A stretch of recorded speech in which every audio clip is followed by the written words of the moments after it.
Tayyib, bismillahirrahmanirrahim. Assalamualaikum warahmatullahi wabarakatuh. Saya Amardana Spalera sebagai moderator dari mata kuliah Sosiolinguistik yang dipandu langsung oleh Ustazah Fitri Hidayati MPD yang berjudul Alih Kode Campur Kode. Baiklah, selanjutnya pemaparan materi. Pemaparan materi yang pertama yang akan disampaikan oleh saya sendiri tentang pengertian alih kode, bentuk, fungsi, faktor alih kode. Yang pertama, pengertian alih kode. Alih kode adalah istilah umum untuk menyebut pergantian atau peralihan pemakaian dua bahasa atau bahkan beberapa gaya dari suatu ragam. Sedangkan Suito beranggapan bahwa alih kode adalah peristiwa peralihan dari kode yang satu ke kode yang lain. Jadi, apabila penutur mula-mula menggunakan bahasa Jawa dan kemudian beralih menggunakan bahasa Indonesia, maka peristiwa peralihan pemakaian bahasa seperti itu disebut alih kode atau kode switching. Peristiwa alih kode mungkin berwujud alih varian, alih ragam, alih gaya, atau alih register. Selanjutnya, alih kode atau code switching adalah peristiwa peralihan dari satu kode ke kode yang lain. Misalnya, penutur menggunakan bahasa Indonesia beralih menggunakan bahasa Jawa. Alih kode merupakan salah satu aspek ketergantungan bahasa dalam masyarakat multilingual. Dalam masyarakat multilingual, sangat sulit seorang penutur mutlak hanya menggunakan satu bahasa. Dalam alih kode, masing-masing bahasa masih cenderung mendukung fungsi masing-masing dan masing-masing fungsi sesuai dengan konteksnya.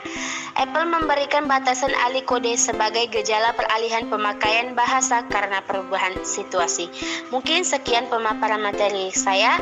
Baik, selanjutnya pemaparan materi yang akan disampaikan oleh saudara Untung. Kepadanya kami persilahkan. Assalamualaikum warahmatullahi wabarakatuh. Baiklah, di sini saya akan menjelaskan tentang banyak ahli bahasa yang menerangkan masalah sebab-sebab ahli kode. Pertama, ahli kode karena mensitir kalimat lain. Kedua, ahli kode secara tak langsung kepada lawan bicara. Kemudian, hubungan yang tak pasti antara si penutur dengan lawan bicara jika seorang penutur sedang berbicara dengan orang yang lama tidak ditemuinya. Kemungkinan dia menggunakan kode yang lebih menghormat karena ia berpikir bahwa orang yang diajak bicara itu sudah meningkat statusnya. Kemudian, ketidakmampuan menguasai kode tertentu. Pengaruh kalimat-kalimat yang mendahului penuturan. Pengaruh situasi bicara. Alih kode karena kondomnya penguasaan diri. Kemudian pengaruh materi percakapan. Pengaruh hadirnya orang ketiga. Keinginan untuk menyesuaikan diri dengan kode yang dikuasai lawan bicara. Keinginan mendidik lawan, pengaruh praktik berbahasa, kemudian bersandiwara atau berpura-pura, perasa, basa-basi, pepatah dan peribahasa, dan terakhir pengaruh maksud-maksud tertentu. Itulah tentang masalah sebab-sebab ahli kode. Kemudian sini saya akan menjelaskan tentang bentuk, fungsi, faktor ahli kode. Menurut Suito tahun 1985, beberapa faktor penyebab ahli kode karena alih kode antara lain penutur, lawan tutur, hadirnya orang ketiga, pokok pembicaraan untuk membangkitkan rasa humor dan sekedar untuk bergengsi. Kemudian menurut Nababan pada tahun 1984 menyatakan bahwa unsur-unsur yang menyebabkan alih kode ada beberapa macam, yaitu pemeran serta topik, situasi, tujuan, jalur dan ragam bahasa. Dan terakhir menurut Fujil Sondamo pada tahun 1985, alih kode terjadi karena kehendak atau suasana hak penutur berubah. Ada orang ketiga yang hadir dalam pembicaraan, suasana pembicaraan berubah, topik pembicaraan berubah, ada pengaruh pembicaraan lain dan penutur tidak menguasai kode yang tengah dipakai. Itu saja yang dapat saya sampaikan. Saya akhiri, wassalamualaikum warahmatullahi wabarakatuh. Baik, terima kasih kepada saudara Untung. Selanjutnya pemaparan materi yang akan disampaikan oleh saudari Eli. Kepadanya kami persilahkan. Baiklah, di sini saya akan melanjutkan pembahasan dari saudara Untung, yaitu bentuk ahli kode terbagi menjadi 3 bagian. Yang pertama, bahasa. yang kedua ragam, dan yang ketiga itu tingkat tutur. Bahasa ialah alih kod yang berwujud bahasa, misalnya bahasa Jawa, bahasa Indonesia, bahasa Inggris, dan lainnya. Yang berwujud ragam itu misalnya ragam formal, informal. Sedangkan yang berwujud tingkat tutur misalnya kromo, ngoko. Ahli kod dapat pula terjadi pada tingkat tutur, misalnya dari tingkat tutur krama ke ngoko dan atau sebaliknya. Selanjutnya, faktor-faktor penyebab ahli kod itu terbagi menjadi 6 bagian. Yang pertama penutur, yang kedua mitra tutur, yang ketiga hadirnya penutur ketiga, yang keempat pokok pembicaraan, yang kelima untuk membangkitkan rasa humor, dan yang keenam untuk sekadar bergengsi. Penutur. Seorang penutur kadang dengan sengaja beralih kod terhadap mitra tutur karena suatu tujuan, misalnya mengubah situasi dari resmi menjadi tidak resmi atau sebaliknya. Yang kedua, mitra tutur. Mitra tutur yang latar belakang kebahasannya sama dengan penutur, biasanya beralih kod dalam wujud ahli varian, dan bila mitra tutur berlatar belakang kebahasaan berbeda, cenderung ahli kod berupa ahli bahasa. Yang ketiga, hadirnya penutur ketiga. Untuk menetralisasi situasi dan menghormati kehadiran mitra tutur ketiga dan mitra tutur beralih kod apabila latar belakang kebahasan mereka berbeda. Dan yang keempat, pokok pembicaraan. Pokok pembicaraan atau topik merupakan faktor yang dominan dalam menentukan terjadinya ahli kod.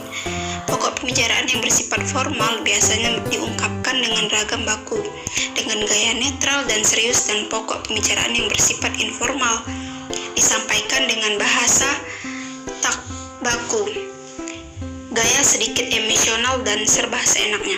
Yang kelima, untuk membangkitkan rasa humor, biasanya dilakukan dengan ahli varian, ahli ragam, atau ahli gaya bicara.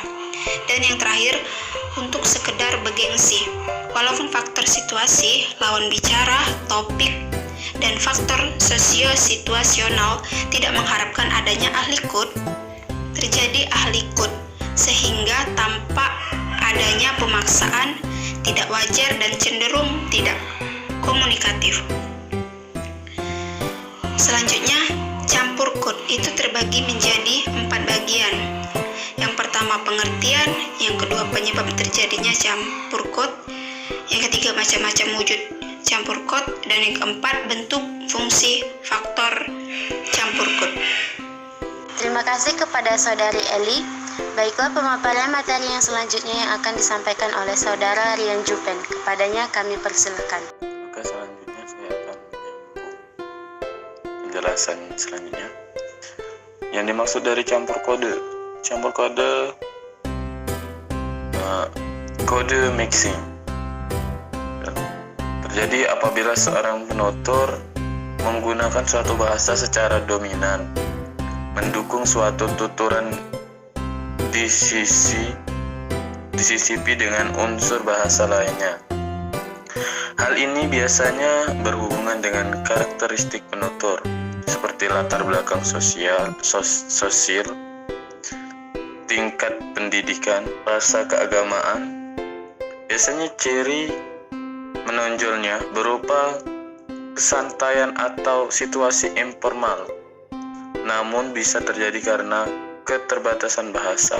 Ungkapan dalam bahasa tersebut tidak ada padanya, sehingga ada keterpaksaan menggunakan bahasa lain walaupun hanya mendukung satu fungsi.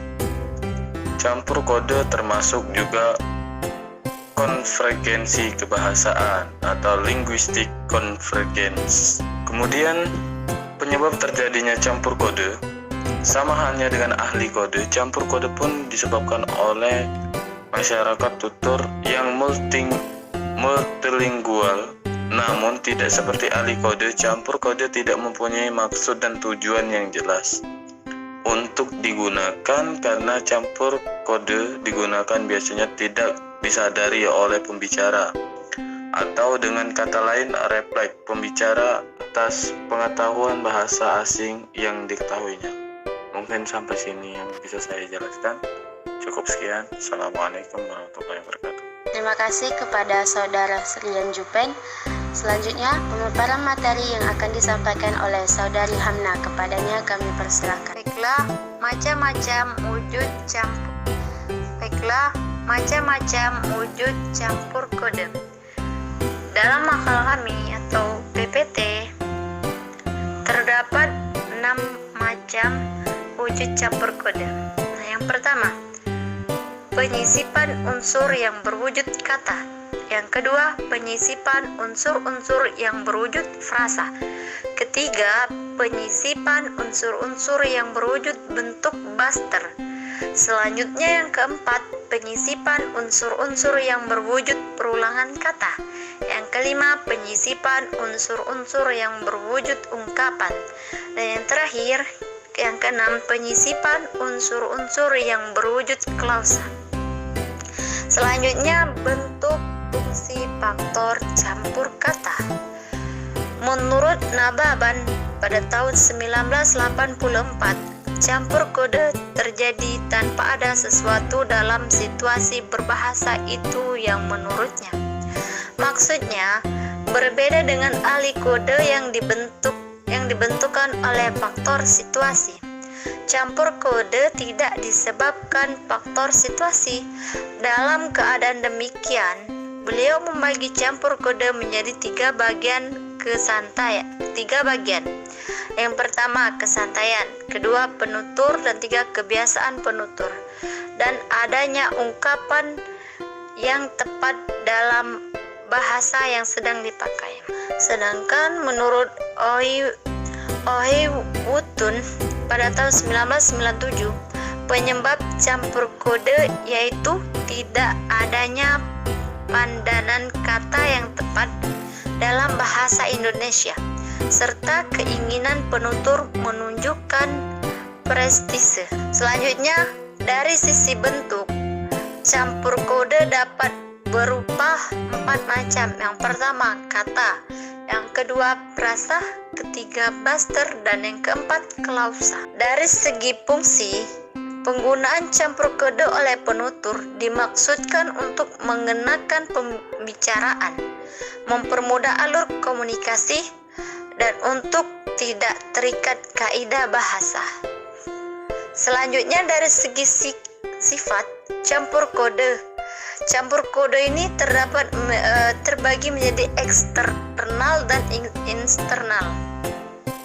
Adapun penyebab campur kode antara lain: 1. Sikap berbahasa penutur. 2. Kurang pengetahuan penutur pada kaidah bahasa. Ketiga, kewibahasaan. Dan keempat, kemiskinan perbendaharaan kata penutur. Dan terakhir, kesengajaan. Terima kasih kepada Saudari Hamna. Baik, yang terakhir pemaparan materi yang akan disampaikan oleh Saudari Nur Azhar Amalia. Kepadanya kami persilakan. Di sini saya Nur Azhar Amalia akan melanjutkan materi dari Saudari Hamna, yaitu persamaan dan perbedaan alih kode dan campur kode.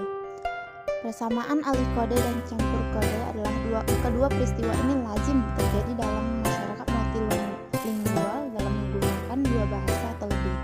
Namun terdapat perbedaan yang cukup nyata, yaitu alih kode terjadi dengan masing-masing bahasa yang digunakan masih memiliki otonomi masing-masing, dilakukan dengan sadar dan disengaja karena sebab-sebab tertentu. Sedangkan campur kode adalah sebuah kode utama atau kode dasar yang digunakan memiliki fungsi dan otonomi. Sedangkan kode yang lain yang terlibat dalam penggunaan bahasa tersebut hanyalah berupa serpihan saja, tanpa fungsi dan otonomi sebagai sebuah kode. Unsur bahasa lain hanya disisipkan pada kode utama atau kode dasar. Sebagai contoh, penutur menggunakan bahasa dalam peristiwa tutur menyisipkan unsur bahasa Jawa sehingga tercipta bahasa Indonesia kejawa-jawaan. Telander membedakan alih kode dan campur kode dengan terjadi peralihan dari satu klausa suatu bahasa ke klausa bahasa lain disebut sebagai alih kode. Tetapi apabila dalam suatu peristiwa tutur klausa atau frasa yang digunakan terdiri atas klausa atau frasa campuran atau hybrid clause atau hybrid parse, dan masing-masing klausa atau frasa itu tidak lagi mendukung fungsinya sendiri disebut sebagai campur kode. Baiklah, sekian dari kami. Kembali ke modul